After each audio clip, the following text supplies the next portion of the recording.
Bonjour à tous et bienvenue dans cette nouvelle vidéo de tutoriel Navios. Donc aujourd'hui, nous allons voir la suite de l'application évaluation et donc on va créer ensemble notre première évaluation suite à la précédente vidéo où on a vu comment mettre en place les différentes configurations de cette application en version 17.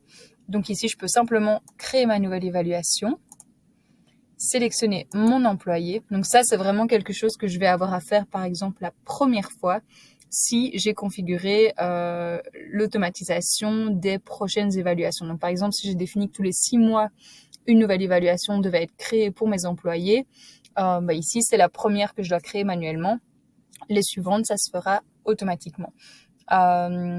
Si j'en ai plusieurs à créer et que ça devient une trop grosse charge de travail à faire manuellement, n'hésitez pas à faire ça via import du coup.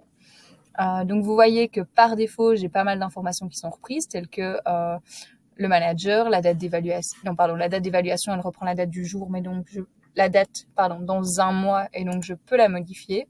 Ici, par exemple, ce sera le 30 avril.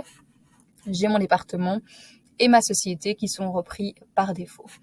J'ai le feedback de l'employé et le feedback du manager ici à droite qui sont également repris sur base des configurations.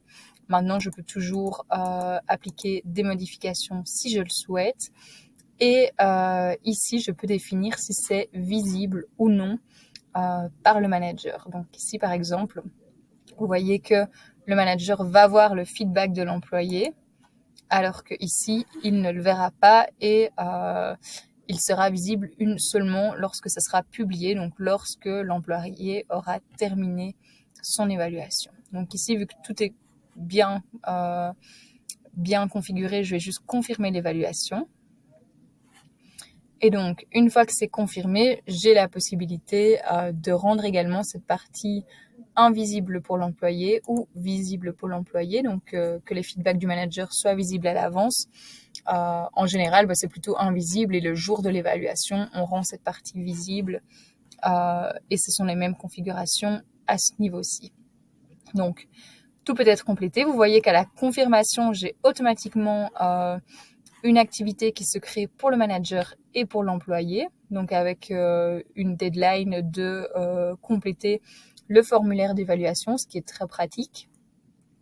Et ensuite, je peux également mettre une notation finale. Donc, est-ce que l'évaluation est plutôt positive ou négative lorsque elle est finalisée par le manager, par exemple. Avant l'évaluation, je peux également demander un feedback. Donc ici, vous voyez que par défaut, j'ai le feedback 360 qui est repris comme défini dans les configurations. Mais je peux très bien aller chercher un autre feedback. Et donc, je peux décider de l'envoyer à un ou plusieurs employés qui vont recevoir ce petit mail donc qui vous invite à donner votre feedback sur tel employé avec une date d'échéance. Donc ici, par exemple, l'évaluation sera le 30 avril. Je vais demander que ce soit fait pour le 15 avril. Et donc, ils auront juste à cliquer sur ceci pour compléter le formulaire. Voilà, donc ça c'est pour les évaluations. De manière générale, dans ma page ici principale d'évaluation, je vais voir tout ce qui est à confirmer. Ici, je n'en ai pas, tout ce qui est confirmé.